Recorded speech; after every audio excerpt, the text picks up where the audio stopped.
जय श्री कृष्णा।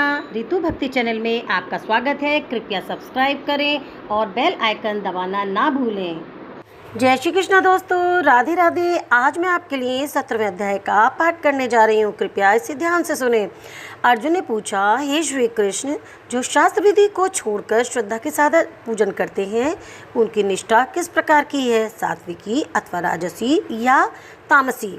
श्री कृष्ण भगवान बोले, प्राणियों के स्वभाव से ही सात्विकी, राजसी और तामसी ये 3 प्रकार की श्रद्धा हैं। सो सुन हे अर्जुन, सबकी श्रद्धा अपनी प्रकृति के अनुसार होती है। पुरुष श्रद्धामय है, जिनको जैसी श्रद्धा होती है वे वैसा ही होता है। सात्विकी पुरुष देवताओं को पूजते हैं, रजोगुणी यक्ष राक्षसों को पूजते हैं और तामसी जनभूत प्रेतों को पूजते हैं। जो लोग कपट, अहंकार, काम, विषयानुराग और आग्रह युक्त शास्त्र में न कहा हुआ उग्र तप करते हैं, मूर्खता से न केवल अपने शरीर आत्मा को बल्कि मुझे भी कष्ट देते हैं, उन्हें निश्चयपूर्वक आसुरी जानिए। प्रत्येक को 3 प्रकार के आहार प्रिय हैं। उसी तरह यज्ञ, तप और दान भी 3 प्रकार के हैं, जिनके भेद सुनिए। आयु, सत्व, बल, आरोग्य, सुख और प्रीति को बढ़ाने वाले रस, घृत युक्त पोषक और आनंददायक आहार सात्विकी को प्रिय होते हैं। कड़वे, खट्टे, नमकीन, गर्म, तीखे, रूखे, चरपरे तथा दुख, शोक और रोगजनक भोजन राक्षसी लोगों को प्रिय होते हैं। पैरों का रखा हुआ अनिरस, दुर्गंध युक्त, बासी, उत्कृष्ट अपवित्र भोजन तामसी लोगों को अच्छा लगता है। यज्ञ करना ही है, ऐसा मन को दृढ़ करके फल की इच्छा बिना विधि पूर्वक जो किया जाता है वे सात्विकी है। हे भारत श्रेष्ठ, फल की कामना से और लोक दिखावे के लिए जो यज्ञ किया जाता है उसे राजसी जानो। शास्त्र की विधि से हीन, अन्नदान रहित, मंत्रहीन और बिना श्रद्धा से किया हुआ यज्ञ तामसी यज्ञ कहलाया जाता है। देवता, द्विजगुरु और विद्वान इसका पूजन पवित्रता, सरलता, ब्रह्मचर्य और अहिंसा का आचरण करना शारीरिक तप है।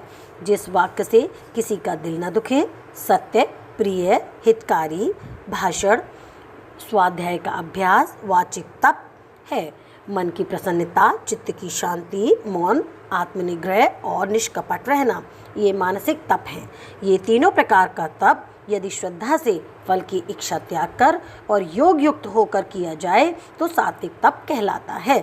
जो अपना आदर और बढ़ाई करने के लिए दंभपूर्वक किया जाता है ये अनर्थ और क्षणिक तप राजस है। जो दुराग्रह से आत्मा को कष्ट देकर या दूसरे के नाश के लिए किया जाए उसे तामसी तप कहते हैं। फल की इच्छा त्याग, उत्तम बुद्धि से उत्तम स्थान पे सत्य पात्र के बदले में कोई वस्तु लेने की इच्छा बिना दिया जाता है उसे सात्विकी दान कहते हैं। जो दान प्रत्युपकार अथवा किसी फल की इच्छा से क्लेश पूर्वक दिया जाता है उसे राजस दान कहते हैं। अयोग्य समय में अयोग्य पुरुष को असत्कार और निरादर के साथ जो दान दिया जाता है उसे तामसी दान कहते हैं। ओम तत्सत ये 3 ब्रह्म के नाम हैं। इन्हीं से आदिकाल में ब्राह्मण, यज्ञ और वेद बने हैं। इसी से ज्ञानी पुरुष यज्ञ, दान और तप आदि शास्त्रों क्रियाएं ओंकार उच्चारण के साथ करते हैं।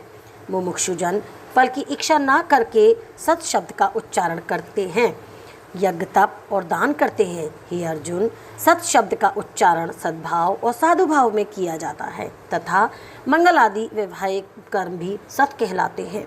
हे पार्थ, श्रद्धा से रहित दान, तप और अन्य कर्म जो किए जाते हैं वे असत कहलाते हैं।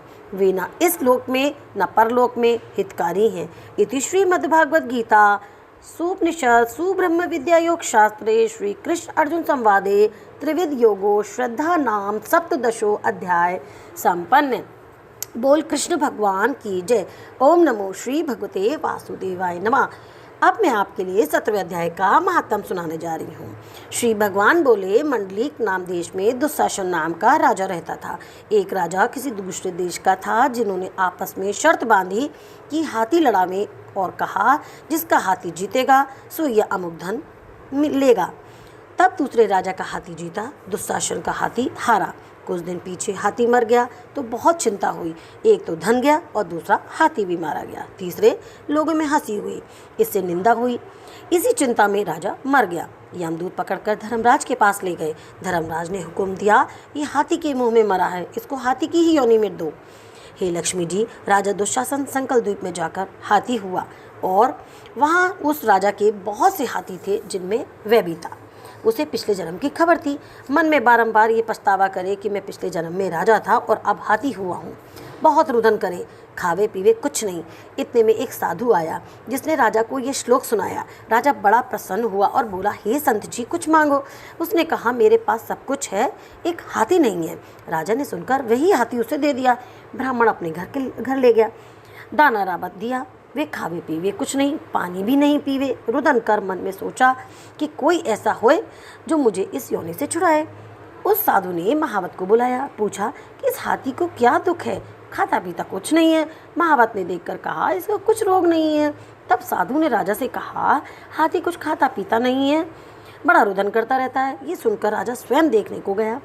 राजा ने बड़े बड़े वैद्य बुलाए और महावत बुलाए, सबको हाथी दिखाया। उन्हें देखकर कहा, राजा जी, इसको कोई मानसिक दुख नहीं है, देह का कोई दुख नहीं है, पर कोई तो इसमें बात है। तब राजा ने कहा, हाथी तू ही बोल, तुझे क्या दुख है। परमेश्वर की शक्ति से मनुष्यों की भाषा में हाथी ने कहा, हे राजन, तू बड़ा ही धर्मज्ञ है। वे ब्राह्मण भी बड़ा बुद्धिमान है, इसके घर का अन्न जो खावे बड़ा ही धर्मज्ञ हो, मुझको क्यों मिले। तब साधु ने कहा, हे राजा, अपना हाथी फेर ले।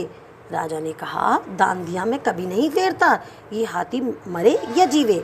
तब हाथी ने कहा, हे संत जी, तू इतना मत सोच, तेरे घर में कोई गीता की पोथी होगी, सो तू उसे निकाल और मुझे 7वें अध्याय का पाठ सुना। तब उस साधु ने ऐसा ही किया। हे लक्ष्मी जी, 7वें अध्याय सुनते ही तत्काल हाथी की देह छूटी और देवदेही पाकर बैकुंठ धाम को गया। बोल कृष्ण भगवान की जय। ओम नमो श्री भगवते वासुदेवाय नमः। वीडियो देखने के लिए आपका बहुत बहुत धन्यवाद। यहाँ दिख रहे 2 वीडियो पर दबाकर आप और भी मेरे वीडियो देख सकते हैं। जय श्री कृष्णा, राधे राधे।